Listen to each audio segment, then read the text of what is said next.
Greetings, my fellow software test engineers, and welcome to the Software Test Automation Revealed YouTube channel, STAR for short, hosted by me, Cody Gibson. This is episode 1, part 2. In this episode, I want to go over how do you configure your test project for the various configuration settings that are possible, such as which browser to run your test in. All right, let's have a look at some code, but first, would you please click that like and subscribe button so YouTube can notify you of additional content that you'd be interested in, as well as the notification bell so you can be notified when I produce new content. Thank you. Now let's have a look at some code. The core of the application settings is this application settings class. Notice it is a static class. What that means is as soon as the DLL is loaded by Windows, it's going to immediately call this static constructor. So it's going to call this thing before it runs any other code. Now this code is a little bit special. What we're doing is we're creating a configuration builder.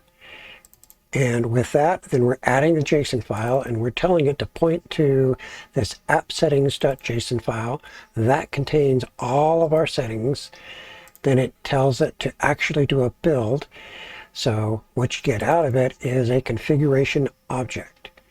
Now using that configuration object, we tell it to go ahead and get the section called app settings.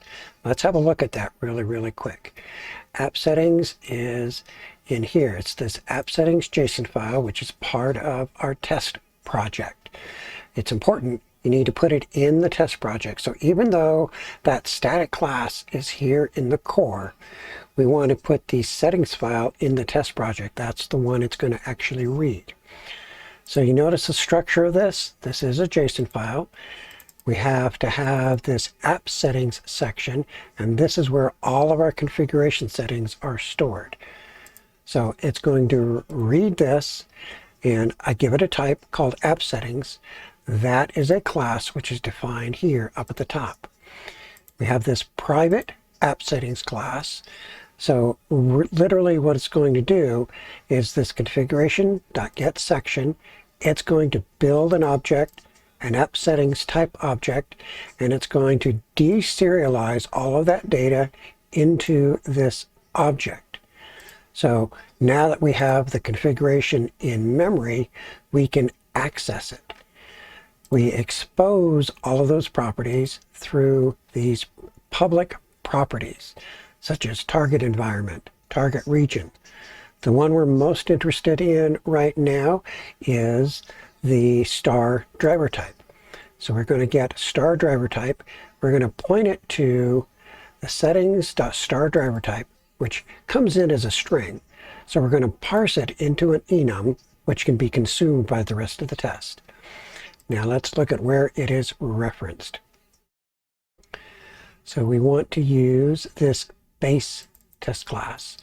So we are going to use this in the base test initialize. We're going to pass this as a settings into our application settings. Now, the base settings, I will discuss that in part 3, which is coming up next. For right now, just know that this is how you access the settings. Very simply, very straightforward, in a truly strongly typecast object-oriented method. What else can we look at? Let's have a look at screen resolution. So we can also specify what is the screen resolution. Looking at the app settings, I say screen resolution 1920 by 1080. Yes, that is a string.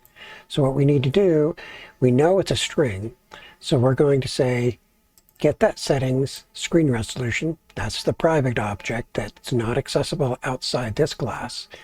We're going to split it on the X character, and then we're going to parse the numbers in it, the first number and the second number.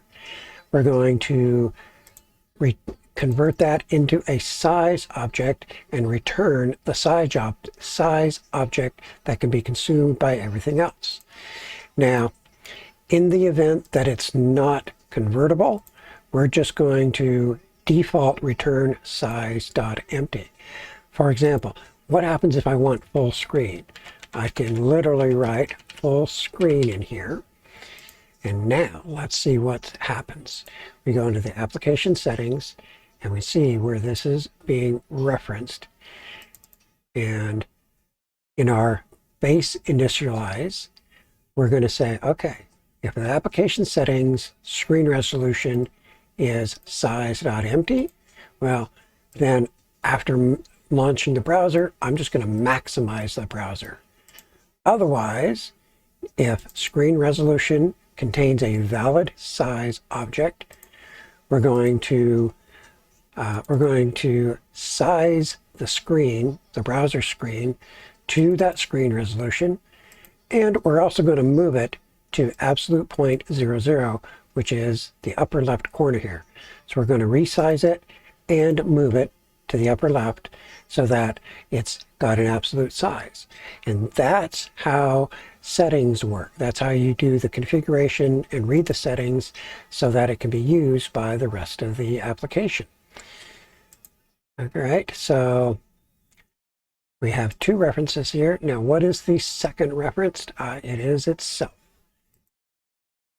It's just referring to the screen resolution right here. So we've got reference 1 and reference 2. That's it. I hope that explains how configuration and settings work in this test project. Thanks. Have a good day.